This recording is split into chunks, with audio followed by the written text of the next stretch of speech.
Hey there, Wealth Press viewers, subscribers, traders, and investors. I've got a special guest today. Mr. Steve Dunn, CEO of Crown Mining Corp, is joining me today. Crown Mining trades on the TSX Venture in Canada under the symbol CWM and trades in the United States under the symbol CWMZF. Steve, welcome. Hello, James. Steve, I feel I have to start this interview off with full disclosure that I have options and I own shares in this company. If the stock goes up, I stand to benefit. By way of full disclosure, I am not to be trusted whatsoever. Now, let's talk about Crown Mining, Steve, and the state of copper.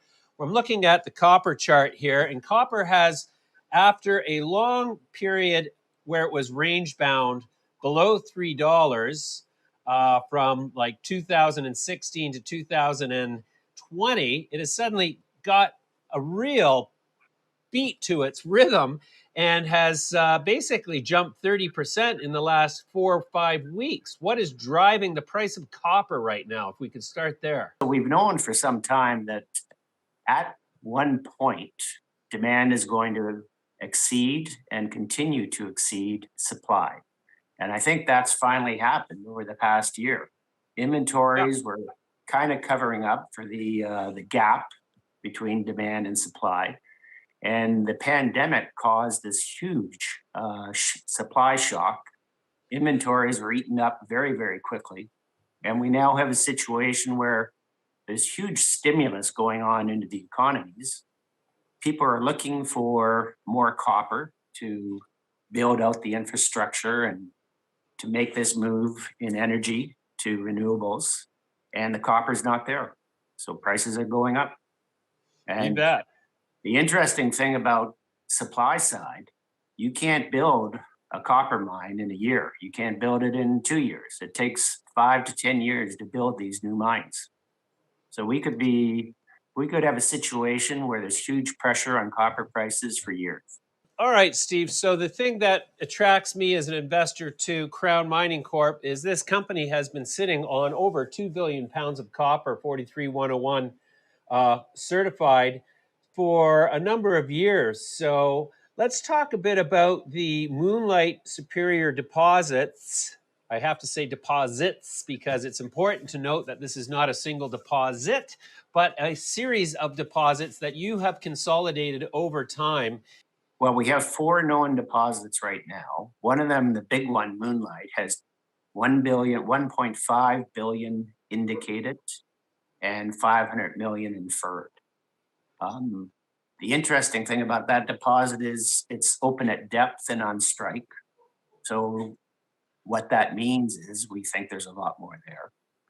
Superior has 500 million pounds of copper, but it's all inferred. Our drill program there, both this spring and hopefully in the fall, will help us move that resource into the indicated category and hopefully make it bigger. But the more important thing is to be able to bring gold and silver into that resource, because the gold and silver kicker, as we call it, we think can improve the value of the deposit by a good 20% at today's prices. So that's the objective. Angles is the old mine. They actually took most of the copper in the 20s out of Angles. Goes down 1,700 feet a shaft with 17 different levels.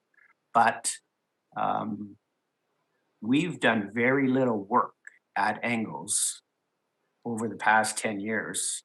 Placer drilled some holes there. Our predecessor drilled a few holes in the 2000s. There's a lot of copper still there. Like, they were mining 2% copper in the old days, and they were leaving behind everything in between the veins. Those veins are running 0.5%. So there's a lot of copper there, and we know it goes quite deep. So Angles is kind of the exploration target that could add a lot more to our project. Hopefully by the end of April, we'll have a drill program going at Superior and Angles. The plan is to show that there's a lot of copper and gold there as well. The interesting thing is, back in the 60s, Placer didn't really assay for gold and copper, or gold and silver. Reason being, gold and silver prices weren't high enough to make their contribution matter. Today, of course, silver and gold can make a substantial contribution to our project. I understand that you are planning to change the name of the company at some point. We've decided to change the name to US Copper Corp. That will happen on March 29th at our shareholder meeting. What other deposits in the US are in the same boat as yours, that they have a large deposit that is whose economics have been studied, pretty much consistently over a decade, and that they know it's a viable deposit? We are the only one that I'm aware of in California. But there are a number, there's probably a good 6 or 7 deposits like us in the United States in that trend. Hmm. And are they as well understood as this deposit is at this point? Every deposit has unique characteristics. Every deposit has pros and cons. The important thing is it big enough? Is it economic? Can you get the ore out? These are all the issues that you need to address when you're looking at a deposit. We think we check off most of the boxes. So at this point, have you had any conversations with any of the major copper miners in the world? Not yet. Not yet, eh? Okay, and so what is the program? What's going to happen in 2021 besides drilling to advance this whole concept? The plan, the strategy is to be able to improve the economics of the entire project. We want to be able to show that you can make a lot of money on this project for a long time. I mean, so the drilling program is designed to show copper, silver, and gold as well. What would be the developmental progress? Like, is this a mine where you're going to have to raise $1 billion before you can put it into production, or is it something that you can start off with a smaller production scenario and sort of get bootstrapped more cheaply? And one of the problems with doing a small bootstrap type operation is you can mess things up for somebody that might want to come along and build a huge mine there, like a huge open pit. So, and funds were hard to attract anyways. So we decided, let's just move this project ahead and show how big it can be. And we need higher copper prices to be able to do anything. Let's wait for that. I'm wondering, how long does copper have to stay above 350 in the $354 range till people start to say, okay, this looks more like a permanent change rather than a temporary one. Let's pull the trigger. Everybody in the industry has been saying until copper can show it's over $3.50, we probably will not see any new big mines built. So we've been over $3.50 now for approximately 5-6 months. Has anything started yet? No. But I've got to believe if prices stay above $4 for much longer, we're going to see a number of things happen. I think we're going to start to see some mergers and acquisitions in the producer sector. And then you're going to start to see some of these big mining companies decide that they need to get more copper deposits into their inventory. And so as a result, I think you'll start to see some of them starting to acquire companies like us. I imagine that one of the major changes that this higher copper price has affected is that you now have better access to capital to fund exploration. And you've recently announced a total of $2 million in financings towards drilling.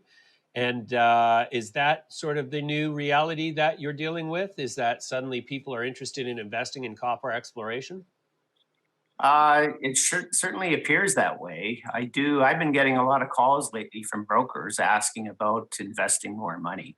Right now, we have enough funds to proceed with the drill program and to do the rebranding that we've undertaken. What are the fundamental outlook for the price of copper going the rest of 2021 into 2022? Is this a momentary flash in the pan, or is this a longer trend secular pattern? So demand is growing like at least 3-4% a year. And I think it's actually growing more than that because of all these new stimulus bills that are showing up and the push for electrical vehicles. And as I mentioned, supply is not increasing. So how is supply ever going to increase? It's going to increase because prices get to the point where people cannot resist building a new mine. Now, what type of price are we going to look at there? Goldman Sachs is calling for a price over $5, $5 a pound. Wow. How far can it go? I think it can go further than that. The electrification of the world away from hydrocarbonization is one of the main drivers of demand. And so how has that changed the future demand profile for copper from industry? As countries like India and China continue to build out their grids, the need for copper just keeps going up and up and up. Now, the need for copper in all these electrical vehicles is big. But think about all the charging stations you need and the wiring that goes into those. That's where the huge demand is really coming from. All right, Steve, that's a great update. We're going to leave it there for now, and we're going to come back to you soon. I can't wait to see the results from your drill programs. Thank you so much for joining us today. Thanks for having me.